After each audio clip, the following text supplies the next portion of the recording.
Old version. tptaka.fandom.com 1.6, Mahali Sutta, DN 6.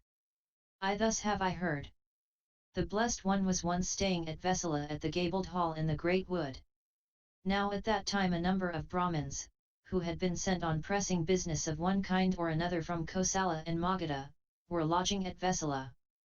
And they heard the news, they say that the Samama Gotama of the Sakya clan, who went out from a Sakya family to adopt the religious life, is now staying at Vesala at the gabled hall in the Great Wood. Now regarding that venerable Gotama, such is the high reputation that has been noised abroad, that Blessed One is an Arahat, a fully awakened one, abounding in wisdom and goodness, happy, who knows all worlds, unsurpassed as a guide to mortals willing to be led, a teacher for gods and men, a blessed one, a Buddha. He, by himself, thoroughly knows and sees, as it were, face to face this universe including the worlds above of the gods, the Brahmas, and the Maras, and the world below with its recluses and Brahmins, its princes and peoples, and having known it, he makes his knowledge known to others. The truth, lovely in its origin, lovely in its progress, lovely in its consummation, doth he proclaim, both in the spirit and in the letter, the higher life doth he make known, in all its fullness and in all its purity. And good is it to pay visits to arahats like that. 2. So those Brahmins from Kosala and Magadha went out to the Great Wood, and to the gabled hall. Now at that time the venerable Najita was acting as the personal attendant on the Blessed One.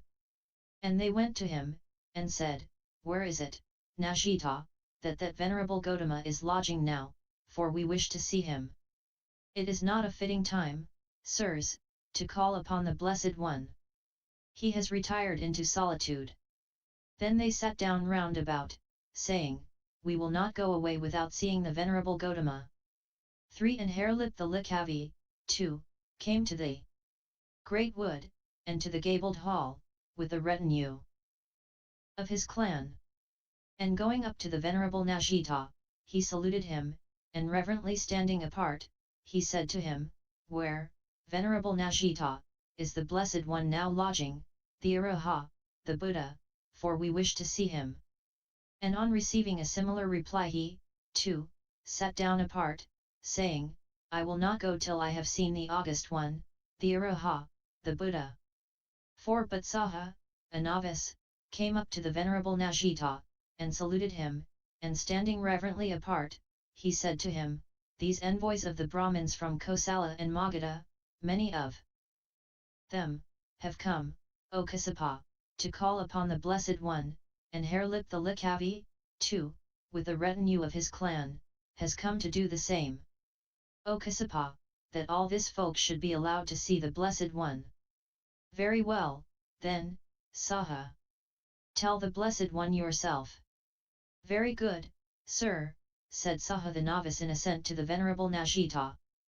And he went where the Blessed One was, and saluted him, and standing reverently apart, he said to him even as he had said to Najita. Very well, Saha. Spread out a mat for me in the shade in front of the house. 5. And Saha did so. And the Blessed One came out from the house, and sat down. And the Brahmins from Kosala and Magadha, exchanged with him the greetings and compliments of politeness and courtesy, and took their seats on one side. And Harelip the Likavi also, with the retinue of his clan, bowed down to the Blessed One, and seated himself on one side. And when he was thus seated he addressed the Blessed One, and said, Some few days ago, sir, Sunakata of the Likavis came to me, and said, It is only 3 years, Mahali, since I first came under the Blessed One, and I can see heavenly forms, pleasant to behold, fitted to satisfy all one's desires, exciting longing in one's heart. But I cannot hear heavenly sounds like that. Now, sir, are there such heavenly sounds, which he could not hear, or have they no existence? They are real, those heavenly sounds, pleasant, fitted to satisfy one's desires, exciting longing in one's heart, which he could not hear. They are not things of naught. 6. But what then is the proximate, and what the ultimate cause, why he could not hear them, they being thus real and not things of naught? 7. Suppose a recluse, Mahali, to have practiced one-sided concentration of mind with the object of seeing such heavenly forms in any one direction in the east, or the south, or the west, or the north, or above, or below, or across, and not with the object of hearing such heavenly sounds. Then since he has practiced one-sided concentration, with the one object only in view, he only sees the sights, he hears not the sounds. And why not? Because of the nature of his self-concentration, samadhi. 8, 9. And so also, Mahali, if he have practiced one-sided concentration with the object of hearing, in any one direction, the heavenly sounds. Then, and for the same reason, he hears the sounds, but he sees not the sights. 10, 2. But suppose, Mahali, he has practiced self-concentration with the double object in view of seeing and hearing, in any one direction, those heavenly sights and those heavenly sounds. Then since he has practiced self-concentration with the double object in view, he both sees the sights and hears the sounds. And why so? Because of the nature of his self-concentration. 12. Then, sir, is it for the sake of attaining to the practice of such self-concentration that the brethren lead the religious life under the Blessed One section? No, Mahali. There are things, higher and sweeter than that, for the sake of which they do so. 13. And what, sir, may those other things be? In the first place, Mahali, a brother by the complete destruction of the three bonds, the delusions of self, doubt, and trust in the efficacy of good works and ceremonies, becomes a converted man, one who cannot be reborn in any state of woe, and is assured of attaining to the insight, of the stages higher still. That, Mahali, is a condition, higher and sweeter, for the sake of which the brethren lead the religious life under me. And then further, Mahali, a brother by the complete destruction of those three bonds, and by reducing to a minimum lust, ill will, and dullness, becomes a once returner, one who on his first return to this world shall make an end of pain. That, Mahali, is a condition higher still and sweeter, for the sake of which the brethren lead the religious life under me. And then further, Mahali, a brother by the complete destruction of the five bonds that bind people to this world becomes an inheritor of the highest heavens, there to pass away, thence never to return. That, Mahali, is a condition higher still and sweeter, for the sake of which the brethren lead the religious life under me. And then further, Mahali, when a brother by the destruction of the deadly floods, or intoxications, lusts, becomings, delusion, and ignorance, has, by himself, known and realized and continues to abide here, in this visible world. In that emancipation of mind, that emancipation of heart, which is aratship, that, Mahali, is a condition higher still and sweeter still, for the sake of which the brethren lead the religious life under me. Such, Mahali, are the conditions higher and sweeter, than seeing heavenly sights and hearing heavenly sounds, for the sake of which the brethren lead the religious life under me. 14. But is there, sir, a path, is there a method, for the realization of these conditions?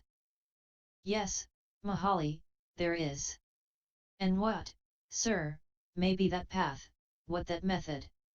Verily it is this noble eightfold path, that is to say, right views, right aspirations, right speech, right action, a right means of livelihood, right effort, right mindfulness, and right ecstasy in self-concentration. This, Mahali, is the path, and this the method, for the realization of these conditions. 15. One day, Mahali, I was staying at Kozamba, in the Gozada Plaisance. There too, recluses, Mui saw the wandering mendicant, and Julia the pupil of Dharapataka, the man with the wooden bowl, came to me, and exchanged, with me the greetings and compliments of politeness and courtesy, and stood reverently apart. And so standing they said to me, how is it then, O venerable Gotama, is the soul the same thing as the body? Or is the soul one thing and the body, another? Listen then, sirs, and give heed attentively, and I will speak. Very good, sir, said those two mendicants in assent, and I spake as follows. 16 Then estranged from lusts, aloof from evil states, he enters into and remains in the first rapture, a state of joy and ease, born of detachment, reasoning and investigation going on the while. Now, sirs, when a Bhikshu knows thus and sees thus, would that make him ready to take up the subject, is the soul the same thing as the body, or is the soul one thing and the body another? Yes, it would, sir, but I, sirs, know thus and see thus. And nevertheless I do not say either the one or the other. 17, 18. The cases are then put of a Bhikshu who has acquired the second, third and fourth raptures and the knowledge arising from insight. 19 With his heart thus serene, he directs and bends down his mind to the knowledge of the destruction of the deadly floods. He knows as it really is, this is pain. He knows as it really is, this is the origin of pain. He knows as it really is. This is the cessation of pain. He knows as it really is, this is the path that leads to the cessation of pain. He knows as they really are, these are the deadly floods. He knows as it really is, this is the origin of the deadly floods. He knows as it really is, this is the cessation of the deadly floods. He knows as it really is, this is the path that leads to the cessation of the deadly floods. To him, thus knowing, thus seeing, the heart is set free from the deadly taint of lusts, is set free from the deadly taint of becomings, is set free from the deadly taint of ignorance. In him, thus set free, there arises the knowledge of his emancipation, and he knows, rebirth has been destroyed. The higher life has been fulfilled. What had to be done has been accomplished. After this present life there will be no beyond, you. When a Bhikshu, sirs, knows thus and sees thus, would that make him ready to take up the question, is the soul the same as the body, or is the soul one thing and the body another? No, sir, it would not. And I, sirs, know thus and see thus. And nevertheless I do not say either the one or the other. Thus spake the Blessed One, and hare lip the Likavi, pleased at heart, exalted the word of the Blessed One. NDN 006. HD